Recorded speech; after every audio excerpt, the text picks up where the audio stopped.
My name is Itxaso del Palacio. I'm an investment director at Notion Capital.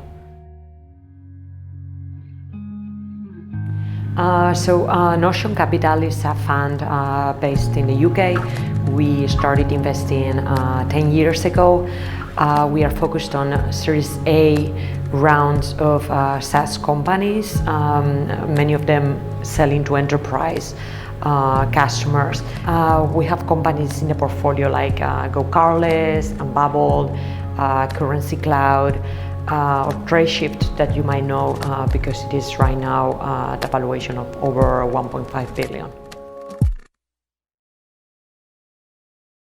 So one of the things I could mention as a critical factor that I think has helped me grow faster and evolve faster in my career is to surround myself by people who are the leading individuals in the industry. Basically, I joined the venture space, the investment space 8 years ago, and I always tried to find the best investors and try to learn from them and get as much advice as I could from them.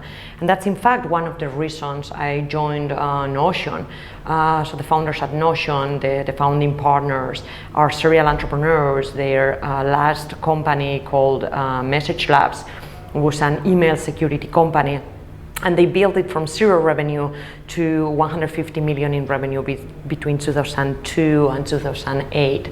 So they sold it successfully to Symantec for 700 million, and they set up Notion just the day after that.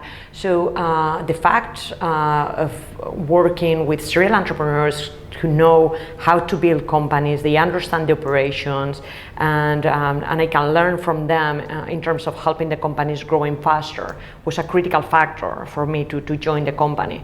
So it is not only that you can learn from these people, but they challenge you, and it is much more fun, in fact, right?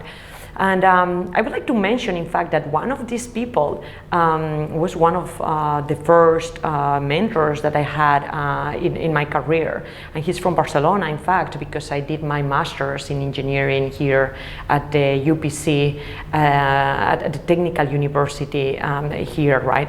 And his name is Francesc Soler Parellada. He was a professor in engineering there, and he also was the founder of the Innova program, which was in 2003, 2004 was one of the only technology transfer offices in Spain, right? He was pioneering in the industry.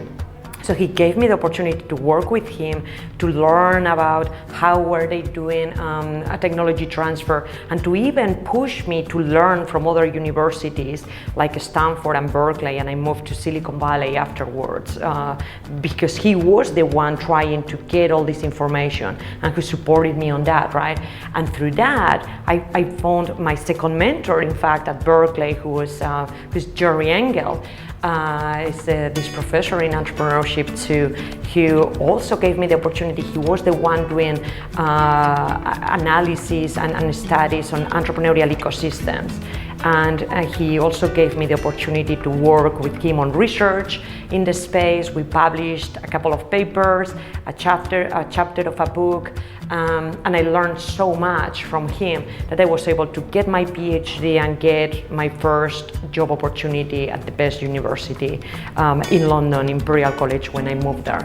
So I would say definitely try to surround yourself by the best people. If you're a startup, find the best advisors, people who have built companies before, people who have built the most successful companies in your industry before.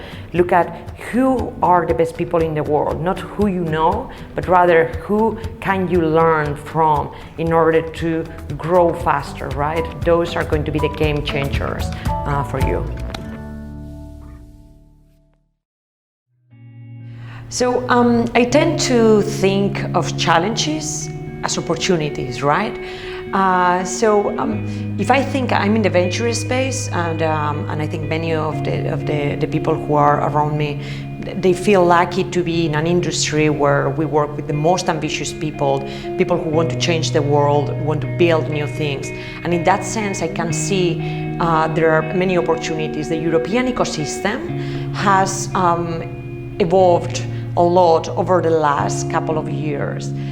There are many more startups right now. The growth of those startups has been incredible, right? And so I feel there is an opportunity for us to invest in those founders, to help them grow very fast and to be able to have a stronger impact. And now, talking a little bit about the impact, we can also think that technology can in fact change and improve and mitigate many of the inequalities that there might be in the world. So I can think that in the next couple of years, we might be able to focus much more on using those technologies and investing on those technologies which not only generate value for the business side, but also create an impact in the world for the people, for the nature, the ecosystem, and so on. And I'm very excited about that.